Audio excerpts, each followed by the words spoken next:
Hi, my name is Kate Kennedy, and today I want to talk to you about OnlyFans. As many of you know, last week, OnlyFans announced revisions to its terms and services that, starting in October, would effectively ban all adult content from the platform, a decision that was quickly walked back last Wednesday after a mass outcry from the sex workers who made the premium content platform a juggernaut within the creator economy. There's a lot of reasons why OnlyFans would do this, but they basically all come down to one thing, and that's money. We are all whores in this business. It's just that some of us have the decency to respect our fellow whores, OnlyFans came into the cultural zeitgeist in March of 2020 during the COVID-19 pandemic, but it was actually founded 4 years earlier by the Stokely family, Tim Stokely being the CEO of OnlyFans today. This is where it starts to get sticky. They built the site as a premium content subscription service, not a porn site. It was always intended to be mainstream, but it didn't outright forbid not safe for work content. That means that the compliance framework necessary for a porn site to function wasn't inherently built into the framework of the site itself, and that's going to become very important here in a minute. Although OnlyFans was not conceived as a porn site, that changed in 2018 when a guy named Leo Radvinsky took over a 75% share in the company, making him the majority owner.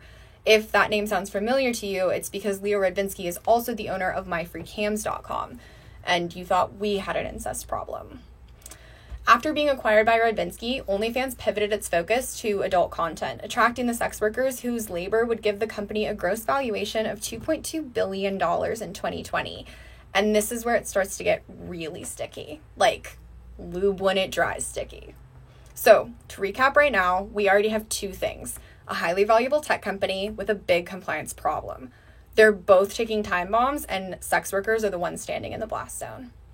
I mentioned that OnlyFans was valued at $2.2 billion in 2020. That's projected to more than double to $5.9 billion this year and double again next year to be worth $12.5 billion in 2022.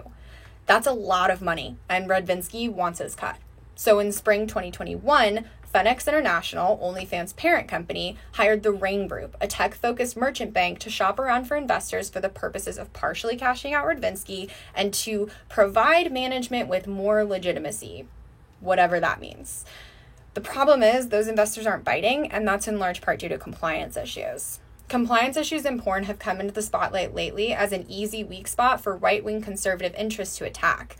Because let's ban all porn is a pretty unpopular stance with the general public, they can fearmonger and create doubt about sloppy paperwork and offer it up as proof that the site might be hosting illegal content or being accessed by minors. Now, we as sex workers are obviously against these things like any rational person would be. We also know that by putting content behind a paywall, disabling downloads, making it simple and mandatory to upload necessary IDs and waivers, along with other compliance and security measures, drastically reduces the risk of this happening. Many of these safeguards have already been put into place by OnlyFans, but because they weren't inherent to the site's original design and have been somewhat sloppily implemented since, conservative interest groups can latch onto this issue, blow it way out of proportion, and unfortunately get the ear of mainstream media to further propagate what is essentially a myth. This is very much the same argument they used against Pornhub a few months ago, and it's a strategy they will continue to utilize because, unfortunately, it's really effective and it's really hard to combat, even when it's clear that the ultimate target of groups like Exodus Cry is not human trafficking, but sex workers themselves. Facebook has been proven to host far more child sexual assault material than Pornhub or OnlyFans, and yet we are not having this debate about Facebook.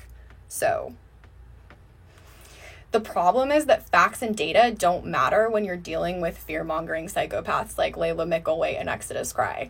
They are all about the drama of the perfect exploited victims that they claim to but don't actually help. And they're in it for the same reason everybody else is: money.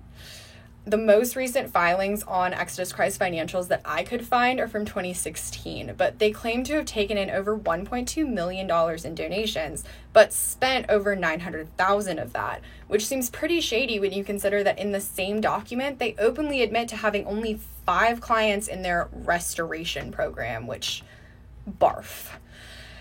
What's really shady is that they also roll all of their media projects into their programs expenditures, which is the same budget they're using to ostensibly help survivors. In nonprofit terms, this means they're skimming off the top, taking literally millions of dollars from people who think they're helping sex trafficking victims to line their own pockets.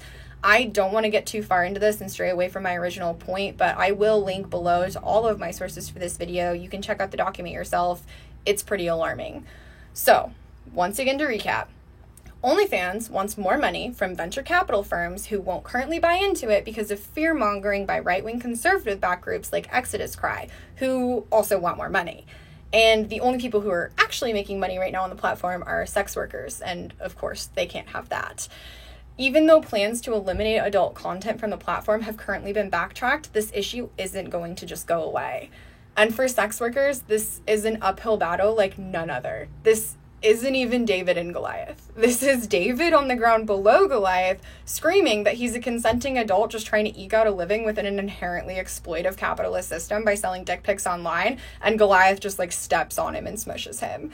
It's also very much not our fault. You can't blame users of a website for flaws within the website. I don't know a single sex worker who isn't more than willing to submit proper compliance documentation and already does so on OnlyFans. It's not our fault that they took years to implement a facial recognition system and then rolled it out very, very badly. Again, we're just trying to make a living. We care about exploited people just as much, if not more, than the average person. All right, so what can you do right now? If you're a fan or a subscriber, please do not unsubscribe from your favorite creators' OnlyFans. Even with these changes being walked back, the damage is already very much done. I personally have posted my worst numbers on the platform in over 6 months this week, and it really, really sucks. Many sex workers, myself included, depend on this income to survive. Pay attention to your favorite creators' social media feeds if they explore other platforms or make plans to shift focus to those if that's what they choose to do. So pay attention. Keep up with us, see where we're moving. We might stay. You'll see. If you're a sex worker on OnlyFans, don't jump ship, but do start looking for an island that you could possibly swim to. There are many, many alternative platforms, but they do take time to develop. So right now, diversify your income streams as much as possible and be aware of how important compliance is as you explore new platforms. Like I said, this tactic by the far right is not going to go away, so be wary of platforms that don't tout compliance as a defining feature of their site. Ask hard questions and do your research before committing to building up your brand on a new platform on a different site. The one thing everyone can do right now is speak out. As much as I am disgusted with OnlyFans for their actions in the past week, I can't ignore how much they have inadvertently done to make sex work mainstream in the last year. Everyone has always known a sex worker, whether or not they were comfortable enough to tell you, but in the past year, the way we talk about sex work has changed because everyone knew someone that made an OnlyFans in order to get through the pandemic. And that's a good thing. By humanizing sex workers and making the issue personal to people who might not have otherwise cared or even considered it, sex workers now have more social capital than ever. The media coverage on this issue that I've seen in the past week, and I've seen pretty much all of it, has been overwhelmingly sex work positive, which is incredible, and we need that to continue. Because this is a really important issue that really matters to someone you love, because someone you love is a sex worker.